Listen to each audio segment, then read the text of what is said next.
রূপালী পর্দার গ্ল্যামার, ক্যামেরার পেছনের গল্প আর তারকাদের জীবনের অলিগলি নিয়ে আপনাদের প্রিয় অনুষ্ঠান শোবিজ। গ্রিন টেলিভিশনের সাপ্তাহিক এই আয়োজনে আপনাদের সাথে আছি আমি মিপা বিশ্বাস।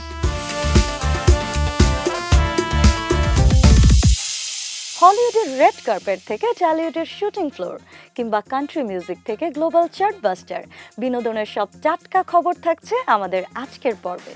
চলুন এক নজরে দেখে নেই কি কি থাকছে এই পর্বে। শাকিব খান কি এবার পিছিয়ে গেলেন? চা বাগানের অজানা জীবনের খোঁজ নিয়ে চা গরম।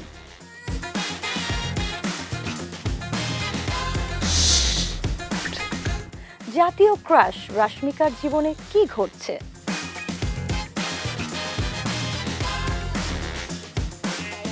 স্ট্যান্ডম্যান থেকে অ্যাকশন তারকা, 4,000 কোটি টাকার মালিক। দেখছিলেন আজকের বিশেষ আকর্ষণগুলো। এবার চলে যাচ্ছে শোবিজের মূল আয়োজনে। 3 বছর আগে 2023 সালে ঈদুল আজহায় প্রিয়তমায় নতুন এক শাকিব খানকে দেখা যায়। সিনেমায় তার ভিন্নধর্মী লুক যেমন নজর কাড়ে, তেমনি ব্যবসায়িক বিচারেও সিনেমাটি নতুন এক মাইল ফলক করে। এরপর 3 ঈদে মুক্তি পেয়েছে 3 ধরনের 3টি ছবি। তুফান, বরবাদ ও তাণ্ডব। ভিন্ন ভিন্ন গল্প হলেও শাকিব খান 3টি সিনেমাতেই হয়ে উঠেছিলেন পুরো দস্তর অ্যাকশন হিরো। প্রতিটি সিনেমায় নিজেকে নতুন করে ভেঙেছেন, গড়েছেন। এরই ধারাবাহিকতায় এই ঈদে মুক্তি পাওয়া Prince once upon A time in ঢাকায় প্রিয় তারকাকে আবারও নতুন রূপে দেখার অপেক্ষায় ছিলেন দর্শক। তাদের প্রত্যাশা কি মেটাতে পারল প্রিন্স? শিয়াল কুকুর দেখি একসাথে হইছে। 90-এর দশকের পুরান ঢাকার অপরাধ জগতের অন্ধকার অধ্যায়ের গল্প নিয়ে সিনেমাটি বানিয়েছেন আবু হায়াত মাহমুদ। শুরুতে দেখা যায় ইব্রাহিম তথা প্রিন্সকে কাঁটাতারের বেড়া কেটে পালাতে সাহায্য করছেন নায়িকা দিলরুবা। ব্যাকগ্রাউন্ডের কথা শুনে বোঝা যায় কেউ একজন এই তথ্য পাচার করেছে পুলিশের কাছে। এ তথ্যের ভিত্তিতে পুলিশ রেইড করে, ধরা পড়ে ইব্রাহিমের সহযোগী ভুট্টি। তারপর ভুট্টির বয়ানে এগিয়ে চলে গল্পের কাহিনী। অপরাধ জগৎ নিয়ে সিনেমার ফর্মুলা মেনেই শুরু হয় প্রিন্সের গল্প। তবে নির্মাণে মোটেও সন্তুষ্ট করতে পারেননি আবু হায়াত মাহমুদ। সবচেয়ে বড় সমস্যা ছিল খাপছাড়া চিত্রনাট্য আর ডিটেইলিং। 90-এর দশকের পুরান ঢাকার পটভূমিতে সিনেমার গল্প বলা হলেও ভৌগোলিক অসঙ্গতি বারবার চোখে পড়ে। কোথাও পুরান ঢাকার ঐতিহ্যবাহী কোনো স্থানের দেখা পাওয়া যায়নি। সিনেমার পুরান ঢাকা দৃশ্যের শুটিং হয়েছে কলকাতায়। আমার সাথে যে ধান্দা করবে তার জন্য মিষ্টি। 90-এর পটভূমিতে নির্মিত সিনেমায় ছাদে ছাদে মোবাইল টাওয়ার আর সেলুনের রাউটারের উপস্থিতি খুবই দৃষ্টিকটু। অসঙ্গতি কেবল পটভূমি বা চিত্রায়নে নয়, সম্পাদনাতেও। কোন ঘটনা আগে ঘটছে আর কোনটি পরে, সিনেমার অধিকাংশ সময় তা ধরতেই পারেননি দর্শক। সিনেমায় নায়কের নায়কোচিত ম্যাস মোমেন্টও সেভাবে ছিল না। নায়ক আর খলনায়কের চিরচেনা রোমাঞ্চ, টক্কর, দ্বৈরথও কম। গ্যাংস্টার সিনেমার উত্তেজনাও নেই।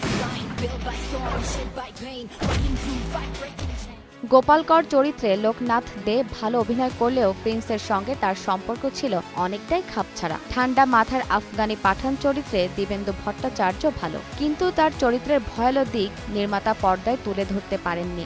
বরং ভুট্টি চরিত্রে শরীফ সিরাজ ভালো করেছেন। টর্চারের দৃশ্যে তার অভিব্যক্তি ছিল দারুণ। পুলিশ কর্মকর্তা মিনহাজের চরিত্রে ইন্তেখাব দিনারও মন্দ নন, কিন্তু তিনি নিজেকে কেন দা মিনহাজ হিসেবে উপস্থাপন করেন এর পেছনের কোনো কারণ দেখাতে পারেননি পরিচালক।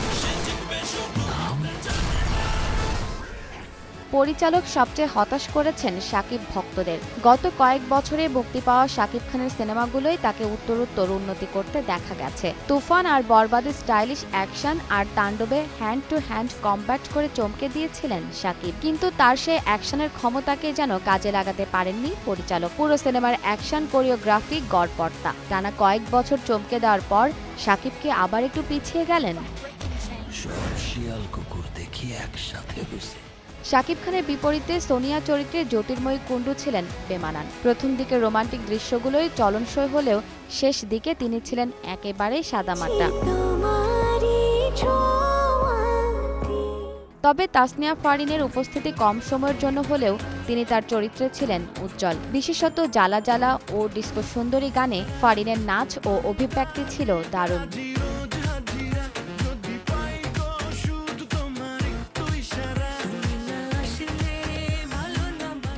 ভিএফএক্স ছিল এই সিনেমার আরেকটি দুর্বল দিক। 2026 সালে এসে বড় বাজেটের বাণিজ্যিক সিনেমায় এত দুর্বল ভিএফএক্স হতাশ করেছে।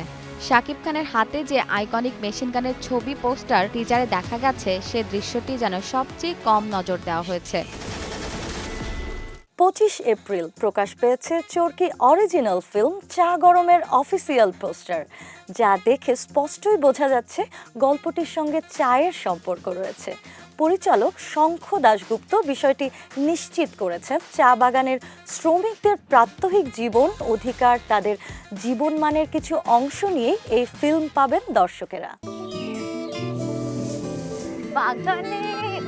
শঙ্খ দাশগুপ্ত এত সহজভাবে গল্প বলার নির্মাতা নন। চরকি অরিজিনাল সিরিজ, গুটি কিংবা প্রেক্ষাগৃহে তার প্রথম সিনেমা প্রিয় মালতী দর্শক সেরা, সেটা ভালোই জানেন। একটা সেলাই মেশিন কিনা দাও, নায়িকা সাবানার মতো সেলাই করতে করতে একটা ফ্যাক্টরি দিয়ে দিই। শঙ্খ দাশগুপ্ত জানান, যখন তিনি চা বাগানে গিয়ে গল্প তৈরির জন্য থাকা শুরু করলেন, তখন জানতে পারলেন চা বাগান সম্পর্কে খুব বেশি কিছু জানেন না তিনি, এমনকি সাধারণ মানুষও জানে না। সে জানা না জানা গল্পই হয়তো এবার চা গরমে দেখানোর প্রয়াস নিয়েছেন নির্মাতা। আমি জানি এই বাগানের ছেলেমেয়েদের কাছে চা গরম চরকিতে মুক্তি পাবে 14 এপ্রিল পহেলা বৈশাখে। নতুন বছরে যেমন পুরনো গ্লানিকে পিছিয়ে ফেলে নতুনের আহ্বান থাকে, সিনেমাটিতেও কি তেমন কিছু থাকবে? সিনেমাটিতে অভিনয় করেছেন তরুণ শিল্পীরা সাফা কবির, পার্থ শেখ, রেজন পারভেজ, সারা জাবিন, অদিতি। পোস্টারে তাদের চরিত্র নিয়ে খুব ভালো ধারণা পাওয়া যায়নি, তবে শীঘ্রই টিজার বা ট্রেলার প্রকাশের মাধ্যমে সেই আগ্রহ বা অপেক্ষা দূর হবে দর্শকদের। ইউরোপীয় ইউনিয়নের সহায়তায় চরকি ও অক্সফাম যৌথ প্রযোজনায় চা গরম সিনেমাটি তৈরি করেছে। এই সিনেমা নিয়ে অক্সফাম ইন বাংলাদেশের কান্ট্রি ডিরেক্টর বলেন, চা বাগানের শ্রমিকেরা বাংলাদেশের অর্থনীতির এক অবিচ্ছেদ্য অংশ, তবে তাদের গল্প খুব কমই বলা হয়। চা গরম ছবি সে অদেখা সংগ্রাম, স্বপ্ন এবং বাস্তবতাকে সামনে নিয়ে এসেছে। চরকির সঙ্গে যৌথ প্রয়াসের মাধ্যমে মানুষ শুধু একটি সিনেমা নয়, বরং দেখুক এক সম্প্রদায়ের জীবন, তাদের চা পাওয়া আর পরিবর্তন।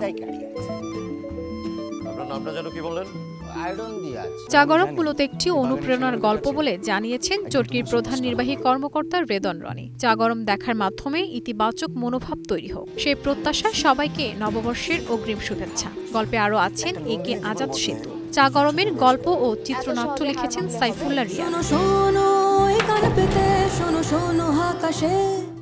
বলিউডের সঙ্গীতাঙ্গনে আত্মপ্রকাশ করলেন বাংলাদেশের তরুণ কণ্ঠশিল্পী তাসফি।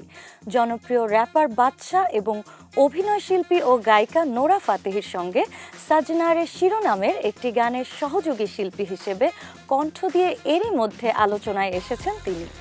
ভারতের শীর্ষ সঙ্গীত প্রযোজনা প্রতিষ্ঠান টি সিরিজ থেকে গানটি 3 এপ্রিল প্রকাশিত হওয়ার পর দ্রুতই শ্রোতাদের মধ্যে সাড়া ফেলেছে। মুক্তির অল্প সময়ের মধ্যেই গানটির ভিউ ৭৬ লাখ ছাড়িয়ে গেছে, যা নতুন শিল্পী হিসেবে তাসফির জন্য বড় অর্জন।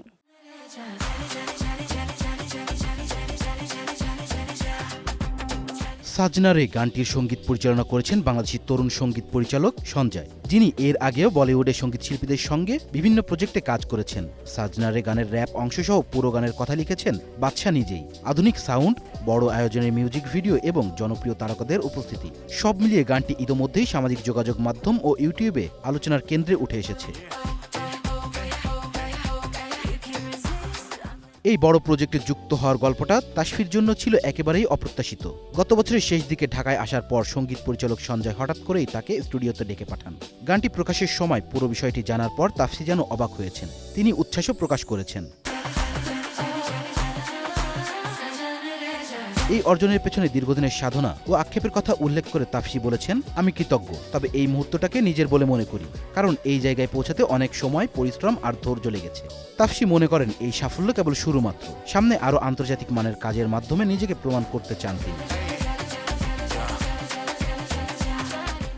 আজও বাঙালির মনে চির অমলিন সুচিত্রা সেনের হাসি। তার সম্পর্কে আজও মানুষের নানা কৌতূহল। বাংলা ছবির সর্বকালের সবচেয়ে জনপ্রিয় মহানায়িকা তিনি। তার সঙ্গে তুলনা করা যায় না কারো। 1931 সালের 6 এপ্রিল সেদিন বাংলাদেশের পাবনায় করুণাময় ও ইন্দিরা দাশগুপ্তের সংসারে যোগ হলো নতুন মেয়ে সদস্য। মেয়ের নাম রাখা হলো কৃষ্ণা। কৃষ্ণার পিতামহ জগবন্ধু দাশগুপ্ত সাত করে আরেকটি নাম রাখলেন রমা। কিন্তু কে জানতো পাবনায় বেড়ে ওঠা সেই রমা দাশগুপ্ত একদিন এই নামকে ছাড়িয়ে সুচিত্রা সেন নামে এপার ওপার উভয় বাংলায় দাপিয়ে বেড়াবেন। নিজের প্রতিভা দিয়ে জয় করে নেবেন সবার মন। পরিবারের সঙ্গে কলকাতায় চলে গেলেও নিজের প্রতিভা ছড়িয়ে দিয়েছেন এপারেও। আমি দূর হতে তোমারে দেখেছি, আর মুগ্ধ হয়ে চোখে চেয়ে থেকেছি। সুচিত্রার বাংলা সিনেমায় অভিষেক নাটকীয় হলেও হিন্দি সিনেমার অভিষেক ছিল সাফল্যে ভরা। বলিউডের প্রথম ছবি দেবদাস। এই ছবিতে পার্বতী চরিত্রে স্মরণীয় অভিনয়ের জন্য সেরা অভিনেত্রীর পুরস্কার পান সুচিত্রা সেন।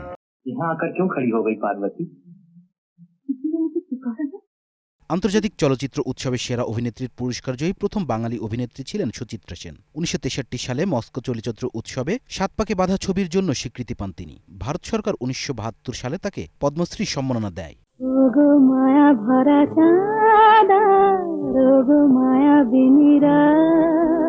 বলিউডে শরৎচন্দ্র চট্টোপাধ্যায়ের দেবদাস অবলম্বনে বেশ কয়েকটি কাজ হয়েছে। এগুলোই পার্বতী বা পারো চরিত্রে অভিনয় করেছেন অনেকে। তবে হিন্দি ছবিতে প্রথম এ চরিত্রে দেখা গেছে সুচিত্রা সেনকে। আচ্ছা চলি না। সুচিত্রা সেনের অন্ধি গুজরাটে মুক্তির পর 20 সপ্তাহে নিষিদ্ধ ছিল, কারণ তিনি যে চরিত্র অভিনয় করেছেন তা তৎকালীন প্রধানমন্ত্রী ইন্দিরা গান্ধীর ছায়া থাকার কারণে বিতর্কের সৃষ্টি হয়। 1977 সালে জনতা পার্টি ক্ষমতাসীন হওয়ার পর গুজরাটে সরকারি টেলিভিশন চ্যানেলে প্রচারিত হয় ছবিটি। তোমার পৃথিবীতে তুমি এখনো একা? না তা নয়, তুমিও আছো। চলচ্চিত্র থেকে সরে দাঁড়ানোর পর স্বেচ্ছায় অন্তরালে চলে যান সুচিত্রা সেন। এরপর থেকে বেশিরভাগ সময় রামকৃষ্ণ মিশনে কেটেছে তার। নির্জন ও নিবৃত্তে জীবনযাপন করায় হলিউড কিংবদন্তি গ্রেটা গাব্রোর ব্যক্তিত্বের সঙ্গে তার মিল খুঁজেছেন অনেকে। না হবে না তো। ঠিক আছে, তুমি এই টাকাটা নিয়ে নাও, বাবুর কাছ থেকে আর ভাড়া নিও না, বুঝেছো? না না, ভাড়াটা আমি দিয়ে দেবো। উত্তম কুমারের সঙ্গে সুচিত্রা সেনের জুটি বাংলা ছবির ইতিহাসে চিরস্মরণীয়। 1953 সালে মুক্তিপ্রাপ্ত 74.5 ছবিতে প্রথমবার এক ফ্রেমে দেখা যায় তাদের। তারা একসঙ্গে প্রায় 30টি ছবিতে অভিনয় করেছেন। অস্কারজয়ী পরিচালক সত্যজিৎ রায় চৌধুরানী চলচ্চিত্র অভিনয় প্রস্তাব দেন। ব্যস্ততার জন্য সময় দিতে না পারায় কাজ করতে অপারগতা প্রকাশ করেন সুচিত্রা সেন। পরে চলচ্চিত্রটি নির্মাণই করেননি সত্যজিৎ। সুচিত্রা সেন অভিনীত বাংলা সিনেমার সংখ্যা 52, পাশাপাশি 7টি হিন্দি সিনেমায় তিনি অভিনয় করেছেন।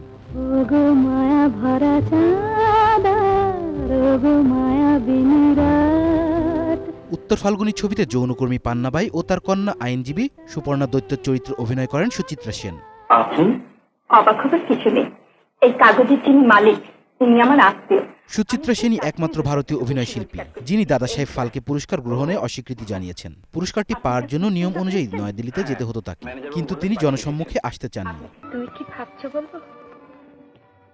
আপনারা দেখছেন গ্রিন টেলিভিশনের শোবিজ। সময় হয়েছে ছোট্ট একটি বিরতির। কোথাও যাবেন না, কারণ বিরতির পরেই জানাবো শুধু বলিউড নয়, পুরো উপমহাদেশের দর্শকদের মনে জায়গা করে নিয়েছেন রশ্মিকা মান্দানা।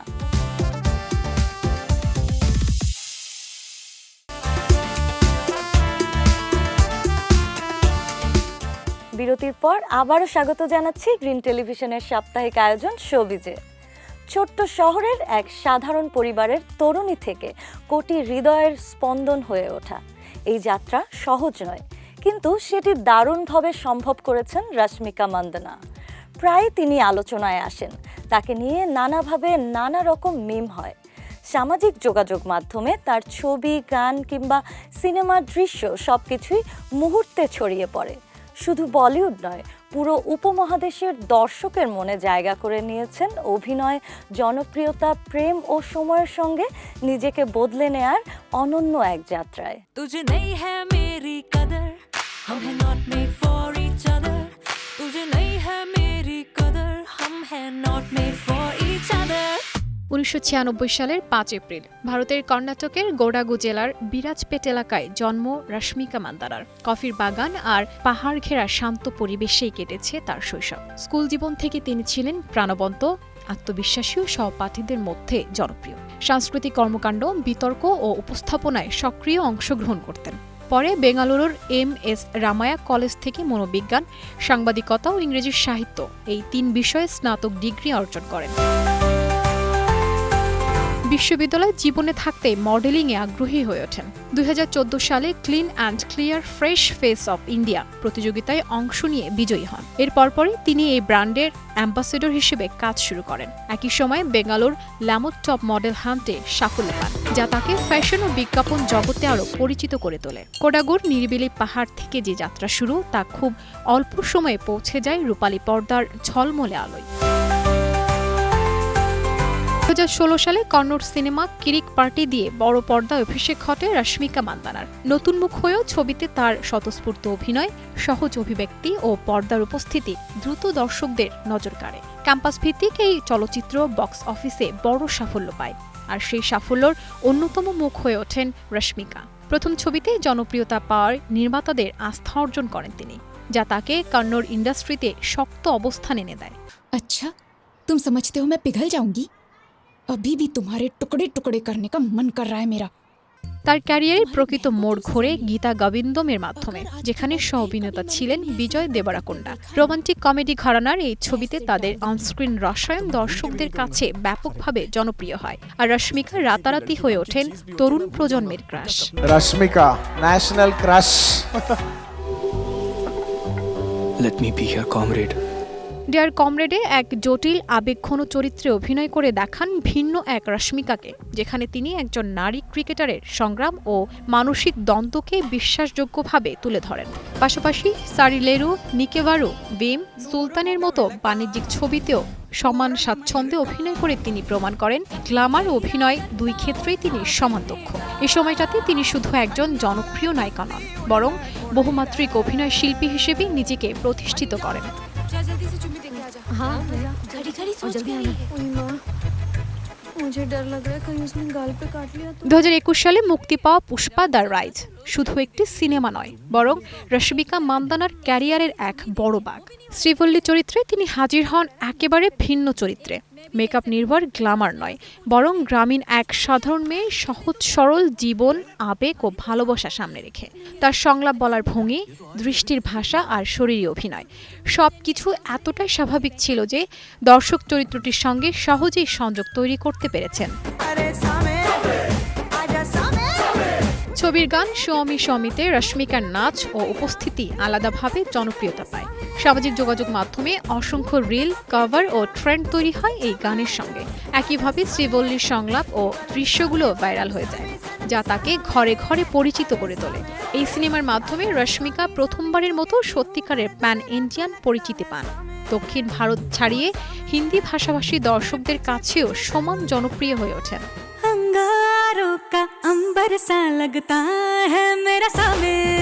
পুষ্পা 2-এ তার চরিত্র আরও পরিণত ও বিস্তৃত রূপে হাজির হয়।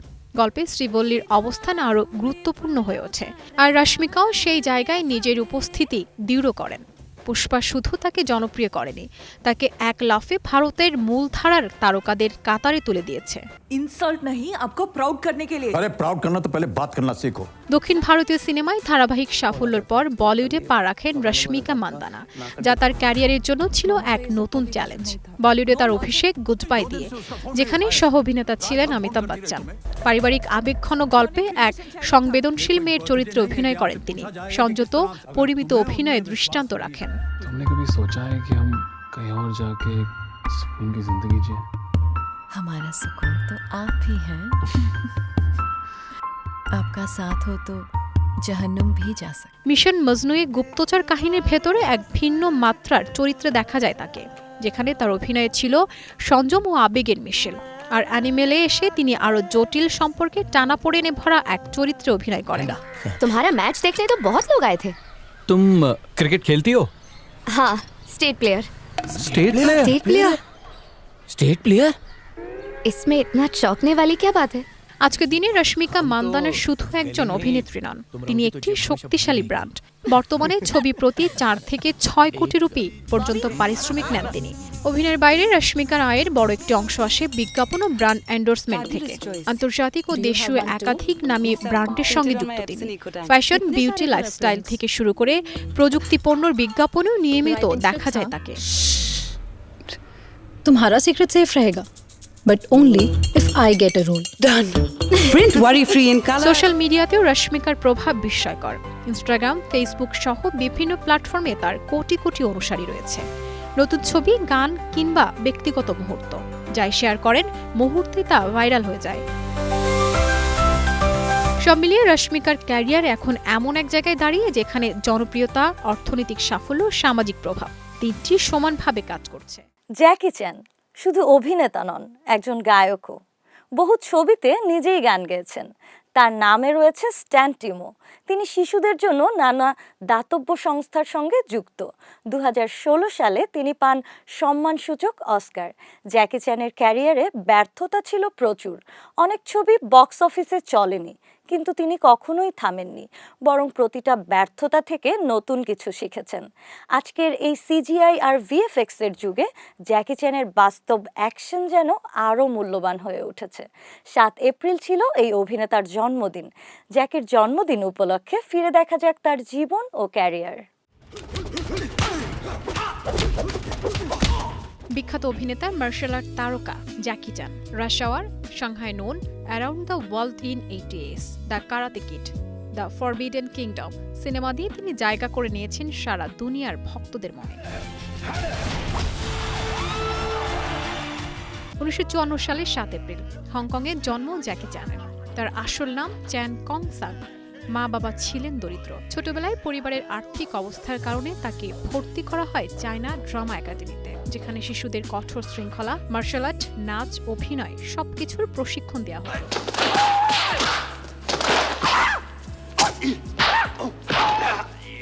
স্কুলে শুরু হয় জ্যাকির প্রকৃত সংগ্রাম। প্রতিদিন ঘন্টার পর ঘন্টা কঠিন শারীরিক অনুশীলন, শাস্তি, কষ্ট সবকিছু তাকে তৈরি করে এক অসাধারণ পারফরম্যান্স হিসেবে। এখানেই তার সহপাঠী ছিলেন সামোহান, যিনি পরবর্তী সময়ে তার ক্যারিয়ারে গুরুত্বপূর্ণ ভূমিকা রাখেন।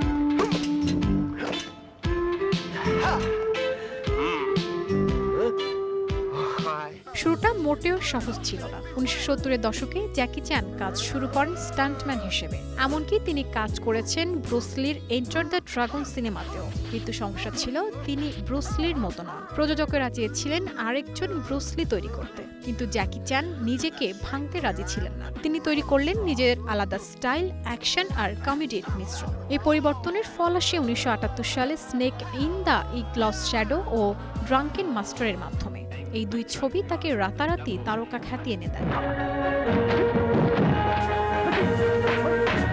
হংকংয়ের সাফল্যের পর লক্ষ্য ছিল হলিউড, কিন্তু সেখানে যাত্রা ছিল কঠিন। প্রথম দিকে তার ছবি তেমন সফল হয়নি, তবে তিনি হাল ছাড়েননি। 1995 সালে রাম্বল ইন দ্য ব্রক্স জ্যাকিকে মার্কিন দর্শকদের কাছে পরিচিত করে তোলে। এরপর 1998 সালে রাশ আওয়ার, যেখানে তার সহ অভিনেতা ছিলেন ক্রিস টাকার, তাকে সুপারস্টার বানিয়ে দেয়। এরপর একের পর এক সফল cinema Shanghai noon, rush hour 2, the karate kid উপহার দেন। তিনি প্রমাণ করেন ভাষা নয়, অ্যাকশন আর হাসি আন্তর্জাতিক ভাষা। জ্যাকি চ্যানের সবচেয়ে বড় বৈশিষ্ট্য, তিনি নিজেই তার স্ট্যান্ট করেন। বিপজ্জনক দৃশ্যগুলোতে ডুপ্লিকেট ব্যবহার না করে নিজেই ঝুঁকি নেন। পুলিশ স্টোরিতে শপিং মলের কাজ ভেঙে নিচে নামার দৃশ্য, কিংবা প্রজেক্টের ঘড়ির টাওয়ার থেকে ঝাঁপ, এসব দৃশ্য এখন কিংবদন্তি। জ্যাকির শরীর ভেঙে গেছে বহুবার। মাথা, হাত, পা, শরীরের প্রায় প্রতিটি অংশে তিনি আঘাত পেয়েছেন। এমনকি একবার মাথায় গুরুতর আঘাত পেয়ে মৃত্যুর মুখ থেকেও ফিরে এসেছেন। দীর্ঘ ক্যারিয়ারে জ্যাকি শুধু অভিনেতা নন, প্রযোজক, পরিচালক, গায়ক আর ব্যবসায়ী। বিভিন্ন আন্তর্জাতিক ব্র্যান্ডের সঙ্গে যুক্ত থেকেছেন। তার মোট সম্পদের পরিমাণ প্রায় $400 মিলিয়ন। তিনি বিশ্বের অন্যতম ধনী অভিনেতাদের একজন। হলিউডের বহুমাত্রিক অভিনেতা রবার্ট ডাউনি জুনিয়রের জন্মদিন ছিল 4 এপ্রিল। অসাধারণ অভিনয় প্রতিভা, বিতর্কিত ব্যক্তিজীবন, আসক্তি থেকে ঘুরে দাঁড়ানো এবং সুপারহিরো হিসেবে বিশ্বজোড়া জনপ্রিয়তা, এসবই যেন সিনেমার চিত্রনাট্যের মতোই। ক্যারিয়ারের উত্থান পতন তাকে জীবন সম্পর্কে অনেক কিছু শিখিয়েছে। দর্শক, আসুন তার জীবন ও ক্যারিয়ারের নানা দিক সম্পর্কে একটু জেনে আসি। Wake up, Daddy's home. Welcome home, son. 1965 সালে নিউ ইয়র্কে জন্ম। শৈশব থেকেই তিনি লাইট, ক্যামেরা, অ্যাকশন শব্দের সঙ্গে পরিচিত। তার বাবা রবার্ট ডাউনি সিনিয়র ছিলেন চলচ্চিত্র নির্মাতা, ফলে ছেলেবেলা থেকেই অভিনয়ের প্রতি তার ভালোবাসা জন্মায়। মাত্র 5 বছর বয়সে বাবার ছবিতে অভিনয়ের মাধ্যমে তার অভিনয় যাত্রা শুরু হয়।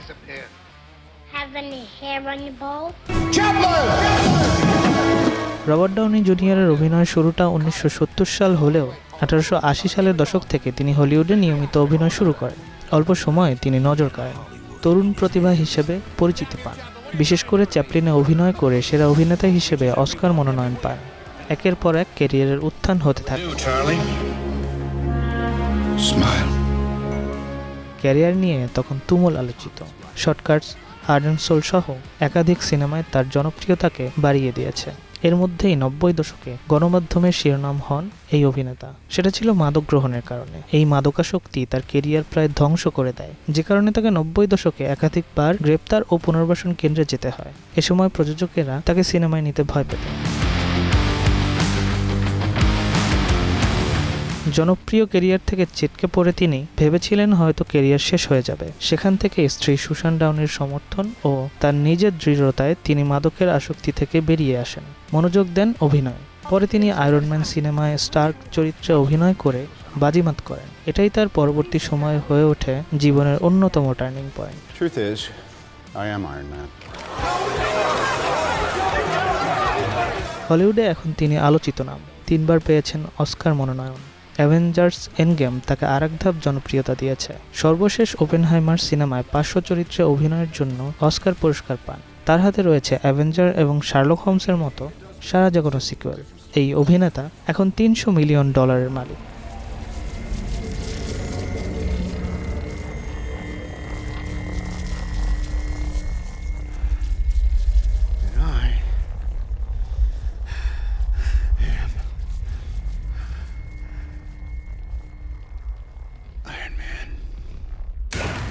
বিনোদনের চাকচিক্য আর পর্দার পেছনের এই গল্পগুলো নিয়েই সাজানো ছিল আমাদের আজকের আয়োজন।